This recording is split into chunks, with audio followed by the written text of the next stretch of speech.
all hell will break out. If those hostages aren't back, I don't want to hurt your negotiation. If they're not back by the time I get into office, all hell will break out in the Middle East.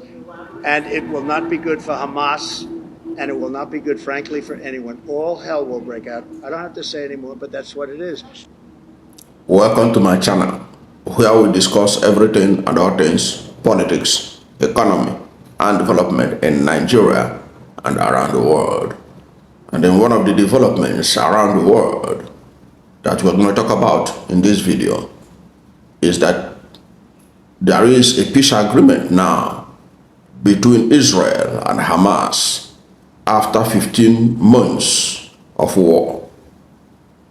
And the big question has been thrown: who is to take the credit of the emergence of peace agreement at this time? The debate is being thrown by journalists in America. Is it the outgoing President Joe Biden or the incoming President Donald Trump who should take the credit? And in this channel, we want to give credit to who credit is due, and to say unequivocally that the credit should go to President Donald Trump. He is the reason why the Hamas has been forced to accept the peace process. You may argue whatever you like, but the records are clear. And you can see in that video where Donald Trump issued a major threat before coming into office that all hell will break loose if there's no agreement. Donald Trump is somebody who believes in the stick and carrot approach. Here he was showing the stick to the Hamas that they must agree to the agreement or all hell will break loose. And he said that that has to be done before he's sworn in. Now go and watch, go and look at that agreement. The peace agreement is taken off from January 19. This is because Trump is going to be sworn in January 20th.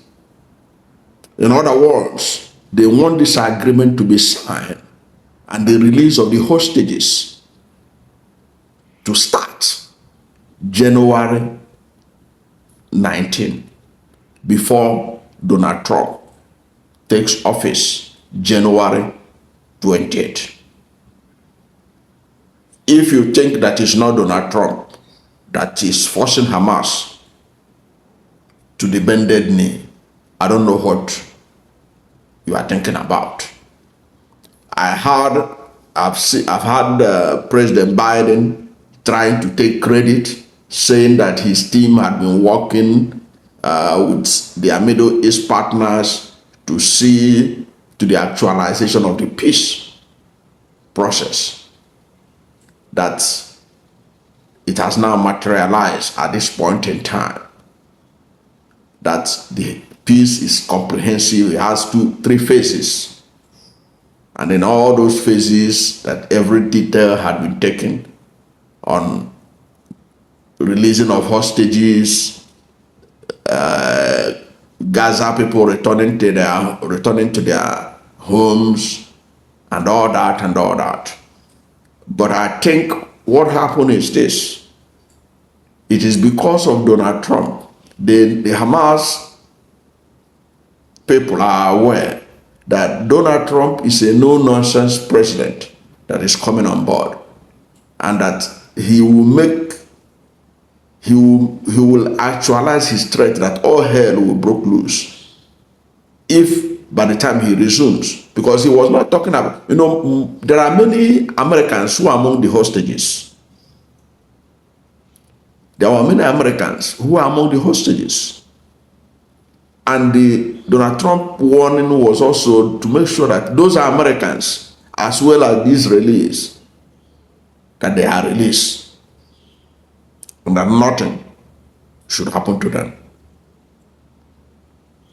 Now, not as shortly after he won the presidency of America for second term, one of the things that Donald Trump did first was to appoint a special envoy to the Middle East. In fact, it was that his special envoy to the Middle East that should be given most of the credit for this peace. Because initially when the Biden people, the Democrats, were pushing for the peace process, the Israelis do not trust the Biden people because they were neither here nor there because of the American election. But the Republican Party, led by Donald Trump, had always been consistent that they stand with Israel, that they stand with Netanyahu. So it was when the new envoy started meeting with the Israeli leaders, the new envoy that is of Middle Eastern ancestry too, that Donald Trump appointed after his massive and unprecedented re-election, that Netanyahu began to listen. Because Netanyahu was feeling that the peace that is being brokered by the Biden was giving a lot of leeway to the Hamas. Okay, you know the Biden people, the Democrats, they were almost allowing the Palestinian protesters to take over universities in America, and they did virtually nothing. Universities was being shut down on campuses in America at the height of the Gaza crisis. They were prevaricating instead of taking a stand. So because of that, the Israeli government viewed the Biden administration with suspicion. Even though the Biden administration tried to make amends by ensuring that certain weapons that Israel needed were given to Israel. But there were those weapons that Israel needed that Biden didn't give them. Okay? So all in all, this video is to show that credit should be given to who it is due. It is to President Donald Trump. He is the reason why peace is going to return between Israel and residents of Gaza, between Israel and Hamas, and the potential release of Israeli and American hostages who are victims of the Hamas rascality of October 7th that shook Israel and shook the world and led Israel to go into a war that perhaps they never wanted to. And Trump has returned to bring peace to Middle East. Don't forget, it was Trump that engineered the Abrahamic Accord. The Abrahamic Accord was one of the most unprecedented peace process started by an American president in recent time. It was Donald Trump trying to bring Israel and its Arab neighbors together, trying to ensure that Israel restores relationship with Saudi Arabia, United Arab Emirates, and all the rest. And the thing was working out before he was before he lost the 2020 election. Okay, but he was, in fact, what he was able to achieve, restoring relationship between Israel and some Middle Eastern countries within the period of that time that the Abrahamic Accord emerged, was enough for him to have been given a Nobel Peace Prize. But because he's Trump and he has so many people that don't like his style, nobody considered him. But he was much more deserving of a Nobel Peace Prize than Barack Obama, who was given a Nobel Peace Prize for virtually doing nothing, as far as I can see, in terms of bringing peace in the Middle East. Because under Barack Obama, that was when you have the disaster in Libya. That was when American officials were killed in Benghazi. That was when Libya became a country that collapsed as a failed state Barack Obama pretended over the destruction of Libya, the killing of Muammar Gaddafi, the insecurity we are seeing in the Sahel today was as a result of the death of Muammar Gaddafi, without providing any solution, any replacement for him in Libya and across the Sahel. Okay, so Barack Obama was responsible for some of the crises we are seeing in Middle East today, including in the Horn of Africa, Sub-Saharan Africa, because of his policy in Libya. Yet, that was the person that won Nobel Prize for Peace. Whereas Donald Trump came up with the Abrahamic Accord that brought Israel together. That was working. Israel, there was now a connection between Israel and other Arab countries. He was not considered for Nobel Prize. That's why when I look at all this Nobel, I just look at it with one eye. So what's the condition for winning it? Because I believe that Trump deserved it the last time.